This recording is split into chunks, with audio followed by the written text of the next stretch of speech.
So, this question of what's the line when you're somebody who um, is trying to be good, who maybe is coming out of being demeaned and invaded psychologically our entire life, and you don't want to do that to other people. So you struggle with boundaries because you've been an open door, so you've allowed people to psychologically invade you and determine the level of closeness or distance in your relationships without necessarily your say. So when I was, especially in my 20s, and a younger kid, anybody who would pay attention to me, I'd be like, oh my God, we're best friends, right? Like any attention that I would get, I would allow to set the temperature for how close or how distant we were. And I would respect other people's boundaries determined by, oh, I'm a wide open situation. So if you want to be close to me, you can come in or you can stay out there. But I would ultimately kind of be open and let other people's boundaries or lack thereof determine the atmosphere of that particular relationship. So I work with a lot of people in the inner terrain who will ask similar questions without overtly saying, like, where's the line here, right? But in my own process, I'm always trying to figure out where's the line. There's these invisible lines that when I was a kid, there's a personality disorder here. So it would Jacqueline Hyde, the lines would always change. So I was always waiting, like, where's the post? Where's the signpost? And which way should I go? And even if I went there, I knew I would be detoured somewhere else and told, like, to get to your original destination, you have to do this.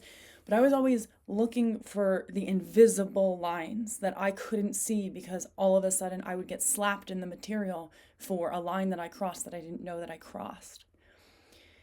So bring that to present day when we ask ourselves as people who, when you might hear other people say, oh, you need boundaries. And the reason I don't necessarily believe that boundaries should be taught in the way to my demographic that they are is because my demographic might take them and kind of abuse with them in the sense that it's like, okay, well, now my therapist said I should have a boundary. So, like, look what I'm doing to you. And they're not considering just having a fence. They put up a wall energetically because they've never learned to necessarily build a fence and that people would honor a fence even if they did, right? So it's like, well, this person has invaded me so much, now I have to build a wall. But maybe also in the same context, we've never even tried a fence with that person. And that can come off, I don't want my demographic coming off like the crazy bitch, right? Because a lot of times that's what is perceived by people who want to take advantage of that person. So then when that person comes out and is like, no, you're not going to take advantage of me, they do it with almost an oppressor and offensive kind of way, like with a solid stance instead of like an open, because that's the ironic thing. It's like, I want to stay open, but I want to also be able to have a door that I can close at will, which before I didn't even have a door on my door. So when I consider after years and years of work, it's like, oh, where's the line? Where's the line? Oh, duh. I have to draw it. I am the architect. I am the landscaper of the lines, right? So all these years, I'm going, okay, well, how do I be a good mom? What's the line here? Like, what's the appropriate thing to do in this situation?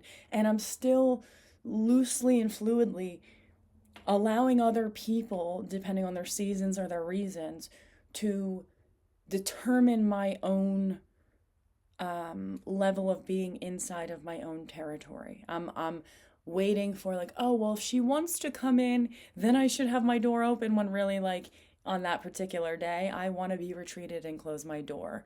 And what I mean by this is that I still often, even though I have pretty solid, what you would call boundaries, and I know myself in the sense that my boundaries are internal, that they kind of they just happen naturally at this point because I'm full in here. So I have stepped out to the edge of my own energetic field boundaries to go meet people. I'm no longer like super always in the back going like, oh, come in my door. I'm in the kitchen all the way at the other side of the house. You can come in and invade as much as you want. Just meet me in the kitchen. I am now like, oh, somebody's knocking at my door. I'm going to approach the door and meet that person there and determine if I want to, what I want to happen out of this dynamic, or how I want to set the temperature going forward. So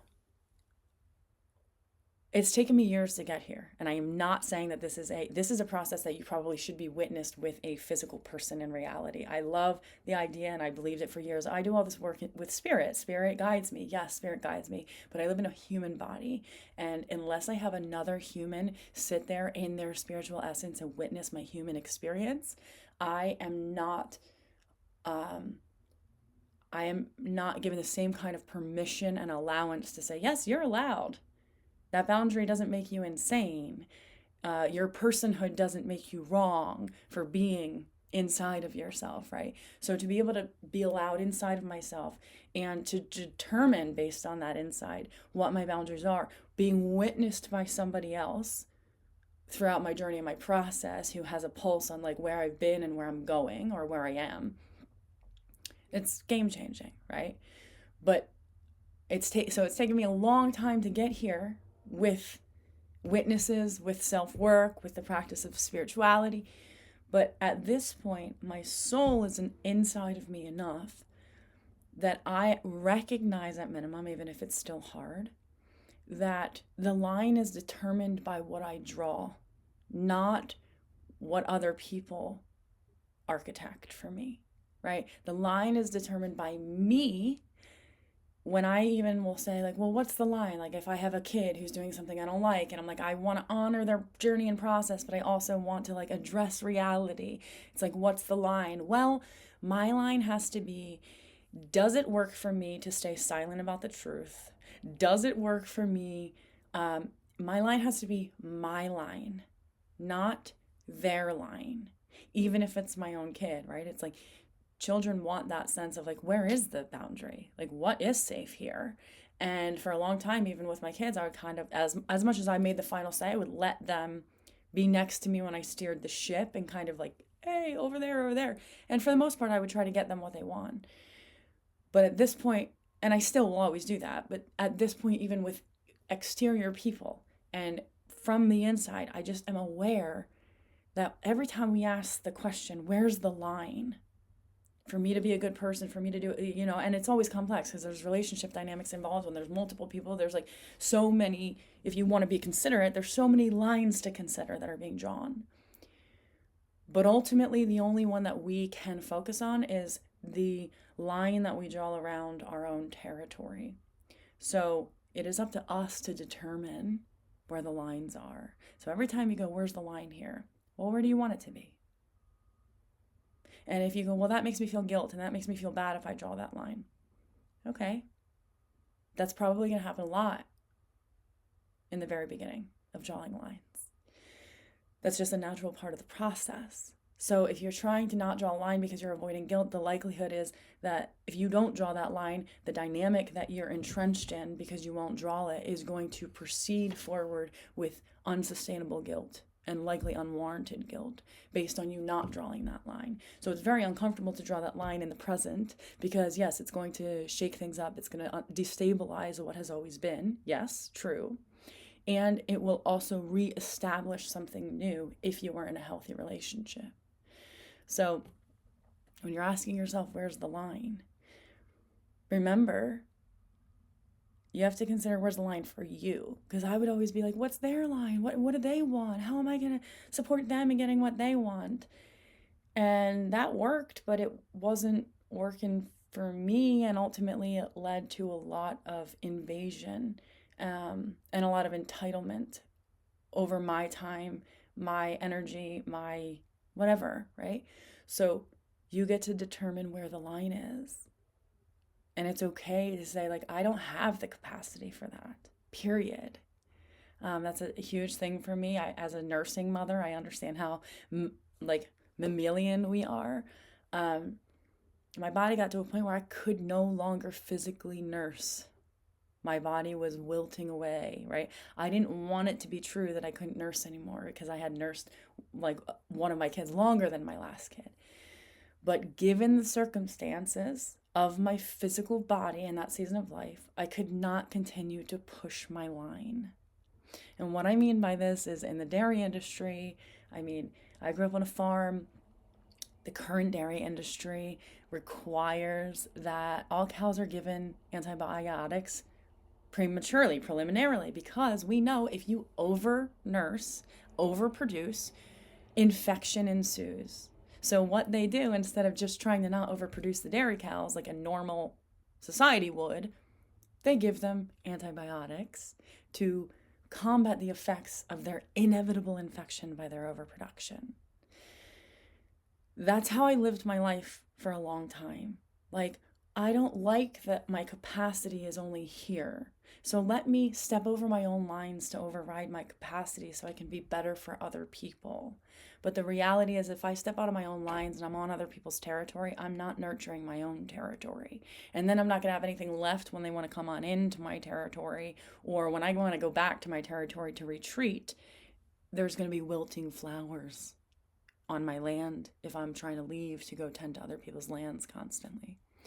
So,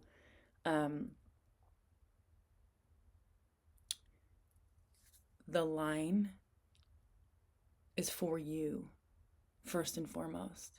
And we often think, if I set this parameter, I'm going to lose this relationship. If I set a boundary, the fear is, if I set a boundary, they're going to cut me off. They're never going to talk to me. Great. Congratulations. Then you know that you don't have a real relationship, right? Which is not easy to come by, but the reality is, it's very informative.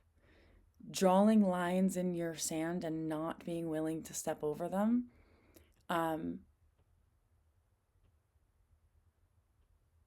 it just etches you out like Michelangelo's David somehow, right? It's like, you might feel bad that you can't step over the line. I feel bad that I can't continue to nurse because my body is depleting. I don't like the line. I don't like where the line is. I don't like that my own capacity can't override it just by will alone.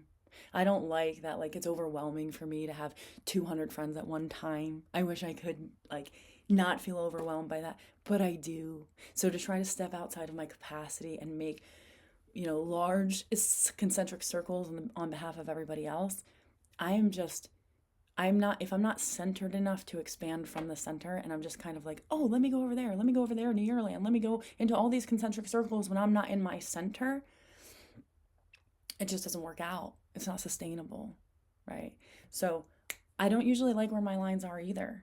And yes, it comes with a sense of guilt. Like, ooh, I wish I could do more. I get calls every day. Hey, can you help this homeless person? Can you contact this person for me? Can you teach me how to write a book? Can you, who do you know that's this? Can you refer me to somebody else? I want to help everybody. I want my capacity to be greater than it is. But I am one person, and it simply is not. I don't like that.